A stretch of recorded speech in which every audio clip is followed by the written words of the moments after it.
Buenas tardes, gracias por la invitación. En torno a la actividad que normalmente nuestro grupo desarrolla, tendríamos que decir muchas cosas, pero una palabra podría encerrar lo que nos motiva y es la energía. La energía como la capacidad de hacer cosas o de mover cosas o de producir efectos. Eso es lo que nos motiva. No hay nada en nuestro entorno, en nuestro mundo, que no tenga que ver con la energía, y entender eso y sentirlo y vivirlo y sorprendernos con esa cuestión nos ha motivado a ver en qué es que está la energía, dónde está, cómo se utiliza, para qué se utiliza.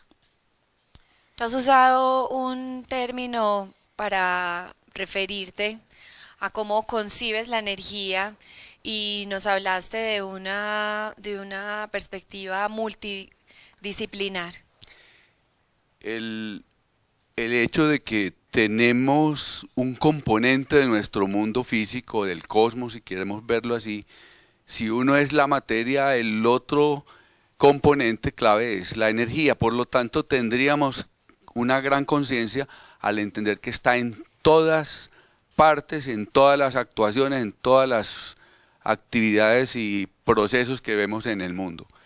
Entonces, el enfoque que tenemos que tener para mirar los temas energéticos es multidisciplinar, es global. Hay que tratar de tener una visión lo más completa posible de los efectos y los aspectos y de las cuestiones energéticas.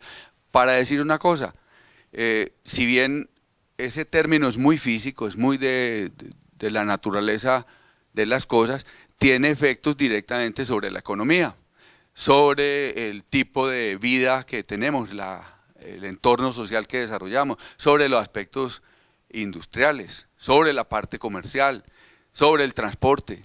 No hay ningún escenario del mundo que vivimos, que nos tocó en la modernidad, que tenga que ver con la energía. Todo, absolutamente todo. Lo que pasa es que a algunos les resalta más la parte económica, a otros la parte de los materiales, pero ese sustrato energético, que a veces es muy sutil, siempre está presente. ¿Y en dónde encuentras tú entonces la motivación para el trabajo continuado? Quizás valga contarle a nuestros jóvenes que más o menos desde el año 73, desde 1973, tú estás con esta problemática rondando tu cabeza. ¿De dónde surge esa motivación que te mantiene en este trabajo? El, el acercamiento a estos asuntos energéticos no fue de una noche a la mañana que ya salimos que este era el enfoque o el tema, la actividad principal. Eso fue un descubrimiento. Y es un descubrimiento que empezó a darse desde que uno tiene conciencia de las actividades que había en la casa con sus padres. Después en el colegio le abren a uno la mente para empezar a ver las cosas con un orden, con un método, pero digamos que el inicio final del bachillerato, principio de la universidad, que me tocó a mí, estuvo enmarcado por unas palabras que rondaban mucho, era crisis energética.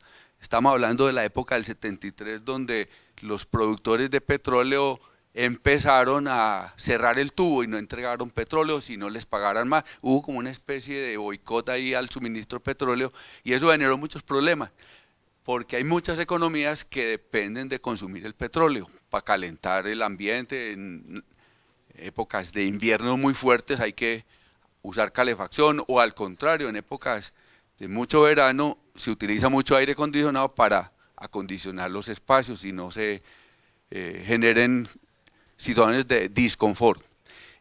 Y obviamente usted se imagina un montón de vehículos muy grandes sin gasolina, tan varados, tan parqueados, unas fuerzas militares que tienen tanques y tienen aviones sin petróleo para ponerle a esos artefactos.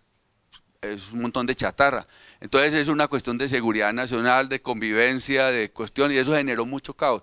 Eso fue la primera crisis del petróleo que llamamos. Cerraron el tubo, no se había acabado el petróleo, pero no estaba disponible. Y en todas partes empezaron a hablar de la crisis, de la solución, que por qué estamos así. Y en mi universidad empezaron a tocar el tema de ahorro de energía. Si no tenemos petróleo, no tenemos gasolina, entonces ¿qué podemos hacer? qué otras alternativas hay, y ahí empezó a generarse toda una búsqueda de soluciones complementarias para no depender únicamente del petróleo. Hasta ahora siempre hemos dependido del petróleo y del carbón, y esas otras fuentes se han estudiado, pero ese es el reto, ponerlas a funcionar también. Y en este proceso de interesarse por nuevas alternativas de producción y de transformación de la energía, ¿cuál sería un resultado esperado que responde de manera satisfactoria a esa motivación que tú tienes? En el ámbito de los aspectos energéticos de la energía, digamos que hay distintos enfoques. Un enfoque es el meramente técnico o ingenieril o físico, y eso nos demanda conocer la naturaleza misma de la energía y la materia, de dónde surgen esas expresiones de energía o de movimiento, de velocidad, cinética, potencial, eléctrica, térmica, nuclear. Todas esas cosas hay que conocerlas. Eso es un enfoque muy técnico, independiente de para qué lo vamos a utilizar. Pero el otro es, en mi casa, en mi entorno, en mi comunidad, en mi barrio, en mi ciudad o en mi municipio, ¿cómo obtengo yo la energía? ¿Cómo hago para que me llegue a los hogares la energía que necesito?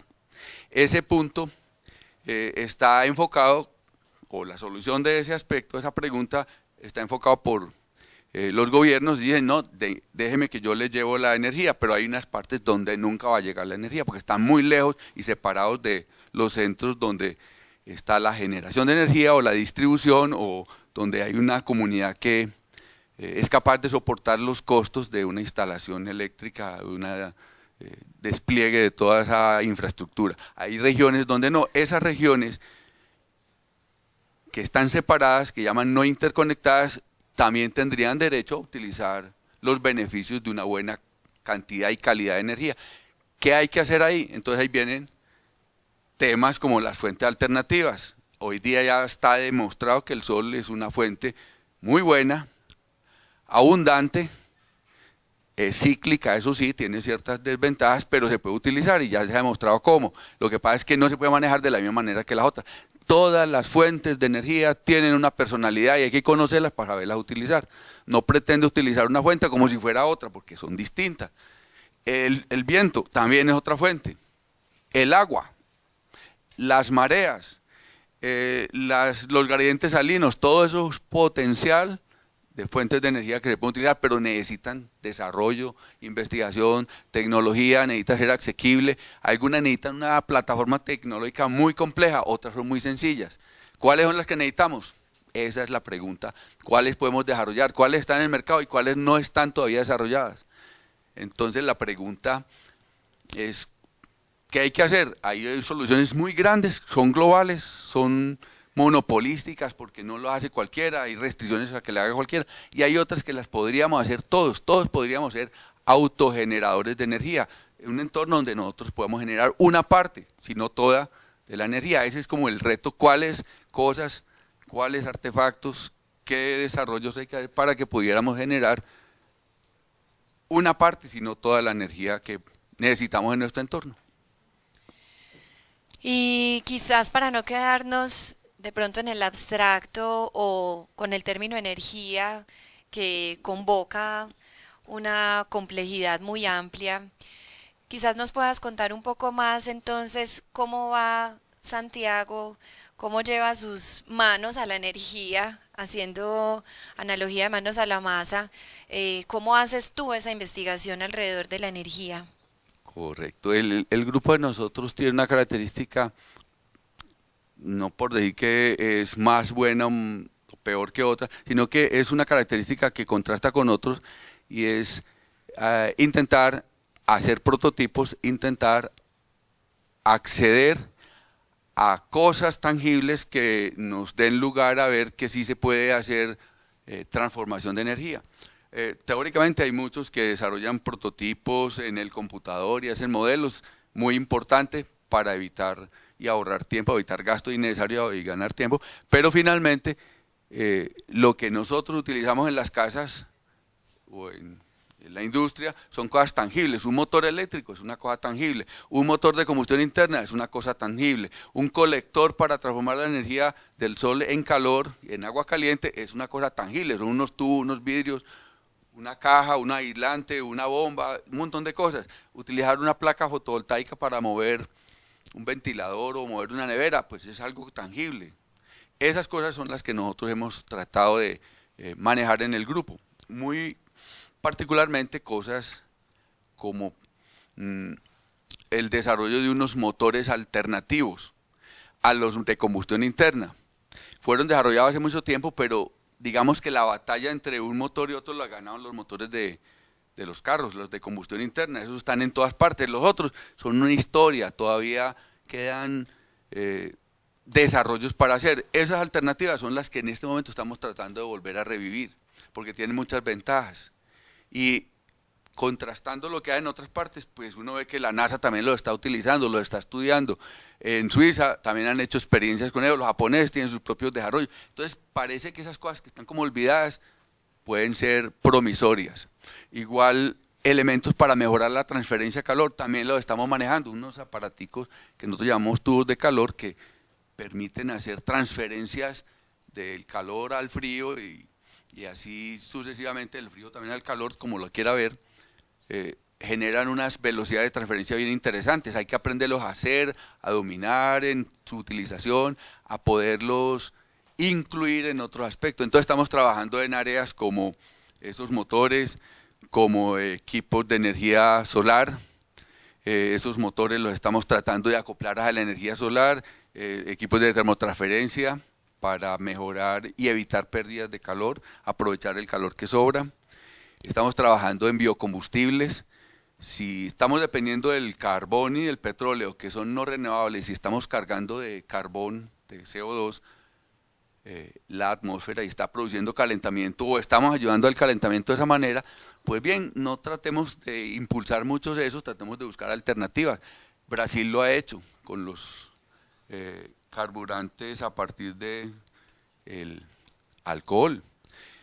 Igualmente un biodiesel cuyo poder calorífico no viene del petróleo transformado, sino de un aceite sacado de unas semillas.